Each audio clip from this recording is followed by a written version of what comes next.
Treasury Secretary Tim Geithner is in the hot seat on Capitol Hill today over what and when he knew about the AIG bonuses. The Secretary is also pushing for more regulatory power. Right now, the FDIC has the authority to seize banks, but the Treasury Department wants to have the same power over large insurers, investment firms, and hedge funds. Let's go right to Congressman Mike Pence, chairman of the House Republican Conference. Thanks so much, Congressman. Good to see you. You bet. Well, first of all, I wanted to ask you about the bonuses. You were one of the Republicans who voted with 6 Democrats against that 90% tax. So right. You're in the minority of those who said, wait a second, what were your reasons for voting against it?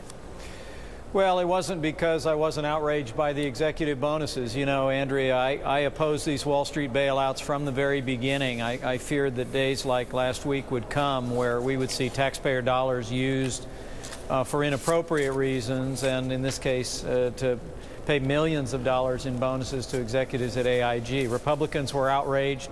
We thought the proper answer was to say to AIG, no more bailout money until you recover 100% of the money you distributed in the form of these bonuses. But the reason that I and many others opposed the bill last week is because at best it was constitutionally questionable. You know, we have many constitutional barriers to using the Internal Revenue Code against any individual American or group of Americans.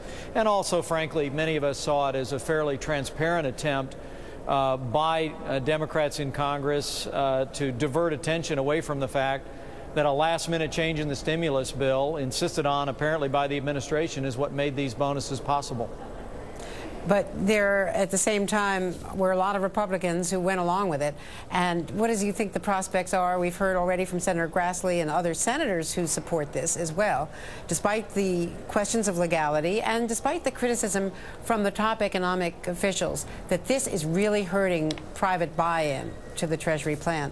So what are you saying to other Republicans, and what do you think is going to happen on the Senate side? I know that's not your turf, but you're pretty good watcher of what's going on up there. Well, thanks, Andrea. I'm pretty much hearing, I think Senator Reid announced in the last day that he wasn't going to take up this issue until after the April recess. There's a general sense that the House overreached in this 90% bonus tax. I mean, when I talked to a couple of my Senate colleagues, Senator Susan Collins said on another network on Sunday morning that she thought our proposal, the House Republican proposal that said no more bailout money to AIG until they recover 100% of these bonuses from their own employees on their own, was the proper solution. So I don't think this constitutionally questionable approach has much chance in the Senate, but the American people deserve all that money back. AIG ought to collect it back, and we've got to get off this bailout express. And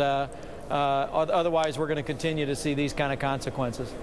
What do you think of expanding the government's power, the administration's power, to go after some of these large institutional firms, the hedge funds and the insurance firms, you know, like AIG, right, and give them more power to regulate? Well, we're looking at, if you're referring to the Geithner plan that was announced a little bit yesterday, right, and is being discussed today, we're looking at it. You know, as a conservative, I'm very dubious in general terms about expanding federal authority without some forethought. Certainly there are some financial instruments in the marketplace that should have been being regulated as securities, but we're going to take a very careful look at what Secretary Geithner is proposing. But the most important thing as Republicans develop our alternative, Andrea, is we want to make sure not that financial institutions are protected or investors are. We want to make sure the American taxpayer is protected and put paramount. And frankly, asking the taxpayers to